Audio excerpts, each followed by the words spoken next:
Hello and welcome back to the channel. Hey, I wanted to take a moment to do a real quick unboxing of this Kickstarter that I backed. Oh, it's probably been several months back that I actually, I think I was like the second phase that came in. Anyways, I ordered the special edition version here. I'm hoping it is, right? I haven't opened it. It did come with a copy of Flow, which is an interesting, this is actually a remake of a different type, a reskinning of a different type of game. This particular game is like you basically have to effectively connect rivers from one area to another in order for you to score points. So, I mean, it's interesting. The fact that it's a dolphin theme or nature theme is unfortunately really irrelevant. It doesn't really matter. It could be anything. In fact, it was, like I said, it was before. So let's go ahead and open up the box here. So a really quick look at the back here. You know, you can see it's going to be kind of nice. We have wooden tokens for the animals. We have these, I don't know, let me zoom in so you can see here. There are these trees that the creatures can sit on top of, which is pretty cool, right? So 45 minutes to 60 minutes, ages 10 and up, 1 to 4 players. I definitely got this really interested in the solo mode, but yeah, the artwork is very Studio Ghibli-ish. If you can look at the animals here, it's really they're really quite good. So, all right, let's zoom back out here so we can actually see the box and my knife here.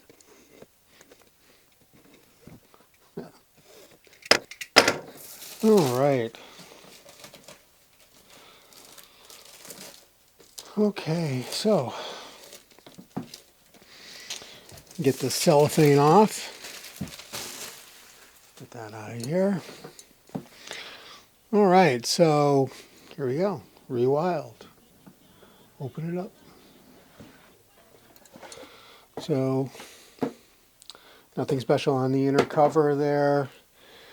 Start off with, oh, this is actually quite a big manual, I'd have to say. The actual game manual here is pretty thick. Let me look at it here. Well, I mean, not too bad. 19, 20 pages, including the back. It's kind of nice. It kind of goes over, like South America, the rainforests, because that's obviously where we're trying to rewild the different things. So, wow, a plethora of storage Ziplocs. Now, I recognize this material. This material is a biodegradable type of plastic. Nothing's wrong with it. It's good. It's just that it tends to not be very sturdy, and I've had it fall apart. And maybe that's just because of the games that I had them in. They were old. I don't know. 35 pieces for water. All right, not so exactly sure what that is. Let me find a different knife. All right, couldn't find a different knife, so a pair of scissors will do. Watch it, that I'm not supposed to open it like this. All right, oh, okay, so these are the little wooden tokens. In this case, it's water. Seeds. What am I in for seeds?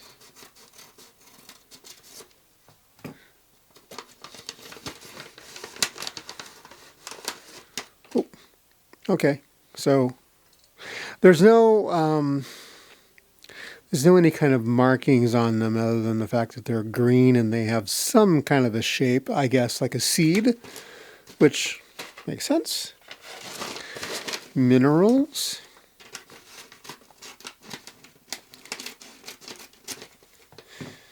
And it's kind of, they're putting these in, again, biodegradable bags here, or little envelopes. That's good. So these were, I don't know if these were minerals, and it's just really just a bunch of square blocks. Minerals. Wood meeples. Oh, this is the fun part. Hopefully better than squares. So what do our wood meeples look like? Oh, now this. That's what I'm talking about. Yeah, look at that. Very beautiful. Very beautiful pieces. And there's quite a lot in there. So it's hard to see. There's quite a lot of animals in there. Paws. So what do paws look like?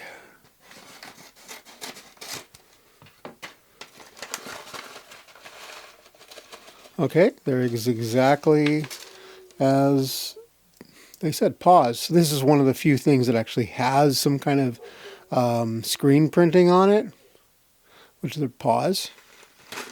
The other items did not. All right, so let's set all of these tokens aside. And we have 2 decks of cards here. My guess is just there are 2 decks so that there are always printing limitations. So let's rip these up. I don't know if you can hear my dog outside howling at something. Not quite leaves. Sometimes dogs will howl at leaves not knowing what they are. Thinking it's something else. But, all right, so here we are. English. Oh, this is stack 2 of 2. So let's set that aside for fun for now. So we open these up just as they were meant to be. 1 and 2. English, 1. Okay. So here we have, I have no idea these names. I don't know if these are real scientific names. I'm sure they are. You can see they're really, really, really quite beautiful. Well done. White-faced sake. The silky anteater. How's that? They're so nice. Caracara. All right, so there's definitely quite a lot. A lot of different characters here. This is just stack 1. Again, I think that they're broken up based upon just convenience of being able to print machines. Oh, well, maybe I'm wrong. Looks like we have a solo deck here. Yes, we do. Solo decks. These are obviously the back side of the card, so let's go to the front. And now I'm not so sure. I've never played this game, so I have no idea what these are.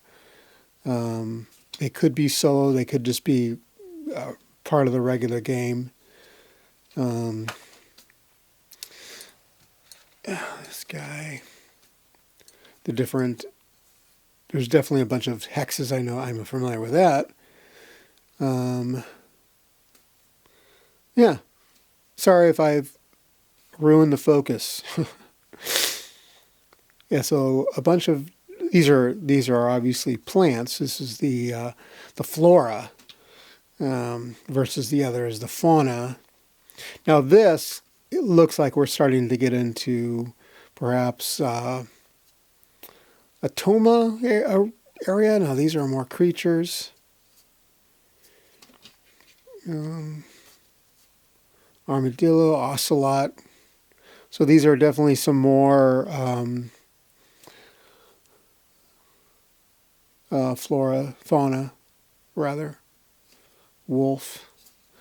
So these are, I believe these are what they was referred to as the solo. I don't know how that works. Again, I've never I have not watched any videos on solo mode of this. I've been trying to keep it under wraps from me so I don't, it doesn't get spoiled too much. I know of it. All right, so let's see what's in the rest of this box. Oh my gosh. So this is, oh boy. Ooh. Almost lost an entire deck of cards there. So here we are. Lots of cardboard. So this just looks like maybe the main board here. Or a board. It's a board that you're going to be putting cards, and it's got obviously point counters around the end. So possibly the main board. We have a bunch of hex-shaped punch boards, right? So these are all the different tiles. And not all tiles are just single hexagons. They're all... there's some that, this is, kind of a la Arc Nova, where they come in varying groups of hexagons to make different shapes. Different biomes, right? The desert, the actual rainforest, baby grassland. Aha, here are the trees.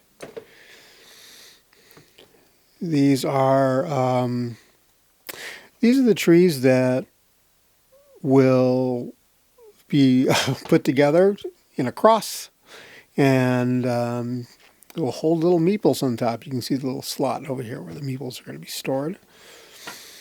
And then I think these are the actual player boards. Yes, I believe they are. Double-sided. I'm not so sure if... I don't see here an EX and a non-EX, so I'm not so sure which is which. But I know these definitely are player boards because they're pretty much all the same. So player board, your main board, a bunch of cardboard that I need to punch and maybe put in plastic bags. Not that I'm not a fan of these plastic bags. I have a ton of them over there. I have a case, because I'll go through this. I'll get games like this, and I won't use them all. I'll put the cards in boxes, or I'll store the components in small other containers, reusable plastic containers that I have around here, instead of these, which tend to fall apart. And it all depends upon how this flows, how much space I have. I can tell you one thing: I'm going to be sleeving these cards. They're the standard 6388 poker cards, and I have like 500 Dragon clear cards over there that I use for various games. So yeah, I'm going to be going through all that. This is probably for the intention was for the hexagons. So that's everything. That's a lot. It's a lot. I can't wait to get into it and take a look at it. It looks pretty simple to bring to the table. I don't know. One thing that I tend to do is, once I figure out how players work, instead of, for example, this is probably not the case here, but for example, if a player starts off with, 4 paw tiles and 2 of these and some trees or whatever, I tend to, if I'm using a bag, I tend to put everything for a player in a bag so that you empty a bag or whatever container it's in and you are ready as a player goes instead of having to separate everything once you get it out to the table. That just makes it faster. And since I play 99% solo, it really makes it easier for me. I can just like take my tokens out of a bag and I'm done. But I got to figure this out. I am going to be, this is something I'm calling the Gameographer channel. And, again, the idea is not only documentation, which is what this is, but I also have another hobby of photography, another form of documentation. And I plan to do a little bit of, photographing this board, what this setup. I think it's very beautiful. I just think it'd be worthwhile to do a little bit of a photo shoot, video shoot. And when I do that, I'll definitely publish how I'm doing it and, what camera settings I'm using, etc., lenses, that type of stuff. So stay tuned for more. But anyways, this is an unboxing of the supposedly fantastic game, Rewild South America. All right. Thank you for tuning in and watching, and catch you next time.